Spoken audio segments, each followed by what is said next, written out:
আমরা সারা জীবন দেখে আসছি একটা জায়গা খালি হয়, তো এই জায়গাটা পূরণ করার জন্য অনেকে ক্যান্ডিডেট থাকে। তো এখন বাংলাদেশে যে পরিস্থিতি দেখা যাচ্ছে, এতে করে আওয়ামী লীগ যাওয়ার পরে যে শূন্যতা সৃষ্টি হয়েছে যে সমস্ত জায়গাগুলায়, এগুলা বিএনপি এসে শূন্যতা পূরণ করতেছে। পাথর ছুঁড়ে একটা লোকেরে দিনে দুপুরে রাস্তার উপরে যেভাবে নির্যাতন করে হত্যা করা হয়েছে, এটা কোনো মানব সভ্য সমাজে এটা কখনো গ্রহণযোগ্যতা পায় না। তো আমরা মনে করি বিএনপি যারা করে বা বিএনপি যারা দীর্ঘদিন থেকে করে আসছে, তাদের এখন লজ্জা করে বিএনপির কথা বলতে। এটার মূল বিষয়টা হচ্ছে, আমি আপনাদেরকে একটু পিছনে নিয়ে যাব। জিয়াউর রহমানের বিএনপি তখন ছিল একটা আদর্শবান বিএনপি, একটা ভদ্রতা ছিল, মানুষের জন্য কাজ করার চেষ্টা করেছেন জিয়াউর রহমান সাহেব। তখন মানুষ জিয়াউর রহমান সাহেবকে অনেক ভালোবাসতেন। খালেদা জিয়ার বিএনপি তখন 50% অ্যাকশন ছিল, 50% জনগণের জন্য কাজ করত। তারেক রহমানের বিএনপি পুরাটাই উল্টা। তো সুতরাং শুধু বিএনপি করলেই হবে না, বা বিএনপি আমি করে বলে বিএনপির সব কিছুতে আমি বৈধতা দেব, এই ধরনের পলিটিক্স যারা করে তারা কোনো পলিটিশিয়ান হতে পারে না। রাজনীতির অর্থ কি? রাজনীতির অর্থ হলো আমি মানব কল্যাণে কাজ করব।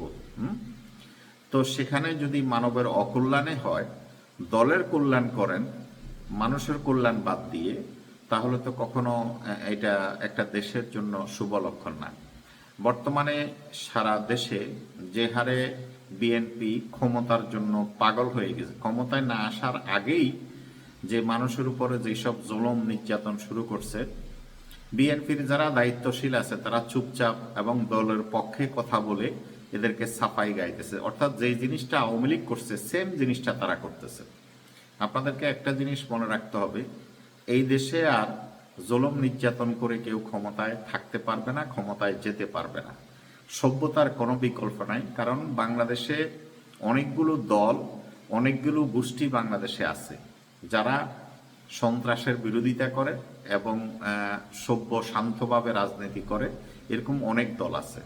আপনারা যদি এই সমস্ত কর্মকাণ্ড চালাতে থাকেন, তাহলে মানুষ বাধ্য হবে ওদেরকে বেছে নিতে। আপনি যদি মনে করেন যে আওয়ামী লীগ চলে গেছে, এখন পুরো দেশটাকে আপনি লুটতরাজ করে আপনার প্রভাব দিয়ে আপনি এটাকে অর্জন করবেন, তাহলে এটা কখনো সম্ভব নয়। এরশাকের একটা কথা আমি শুনলাম এদিন, সে চ্যালেঞ্জ দিতেছে যে এনসিপি কে পারলে সামনে আসি কথা বলো, আধা ঘন্টার ভিতরে সে পুরো ঢাকা শহর ইয়ে করে দিবে। তো এই ক্ষমতা আওয়ামী লীগের আমলে কোথায় ছিল তোমার? ইঁদুরের মতো গর্তে। ওই যে সালাউদ্দিন সাহেব ইন্ডিয়াতে 13 বছর বসায় রাখছে, ইন্ডিয়াতে তো ঘুমে করে দিছে, 13 বছর পর্যন্ত এর কাপড় খুলে আলাইছে। তারপরে এই যে সাদেক হোসেন খোকার ছেলে, সাদেক হোসেন তো ডরে বাংলাদেশের থেকে ভাগছে আমেরিকা, তারা একটা থ্রেট দেওয়ার পরে বাংলাদেশ থেকে চলে গেছে।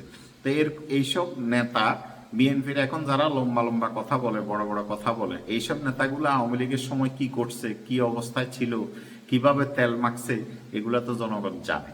তো এখন এরা বীরপুরুষ হয়ে গেছে, ক্ষমতা দেখায়। আরে ভাই, একটা সাধারণ যে এনসিপির এইসব বাচ্চা কাচ্চা, এইসব ছেলে, আমি তাদেরকে সুলুট জানাই। আওয়ামী লীগের মতো এত শক্তিশালী একটা ক্ষমতাধর লোকেরে যদি বাংলাদেশ থেকে বিতাড়িত করে দিতে পারে, তো তোমার মতো হিজলারা কি করবে? তোমরা তো পুরো হিজলা। তো ওই পোলাগুলাই তো দেখাই দিছে। এখন আমি মনে করি রাষ্ট্র ক্ষমতায় আসার অধিকার এই ছেলেগুলারই আছে, তোমাদের কোন? তোমরা 13 বছর, 16 বছর, 17 বছর খালি আওয়ামী লীগের দাসত্ব করছো, তোমরা কিছুই তো করতে পারলা না। তো যাই হোক, জনগণ এখন বুঝে ভালো হয়ে যাও। আর বিএনপি তারেক রহমানের যেসব মন মানসিকতা দেখতেছি, এটা দিয়ে তো সে রাষ্ট্র পরিচালনা, তার মন মানসিকতা হলে আরো 20 বছর 30 বছর আগের সিস্টেম চেঞ্জ করতে হবে। 2025 সাল হিসাবে আপডেট হইতে হবে, জনগণের জন্য কাজ করতে হবে, রাষ্ট্রের জন্য কাজ করতে হবে, দেশের জন্য কাজ করতে হবে। না হলে আমার মনে হয় পলিটিক্স করা ঠকে। মানে বাপে একটা দল তৈরি করে দিয়েছে, এই দল নিয়ে আপনি যা ইচ্ছা তা করবেন, সেটা আর হবে না। ঠিক আছে, আল্লাহ হাফেজ।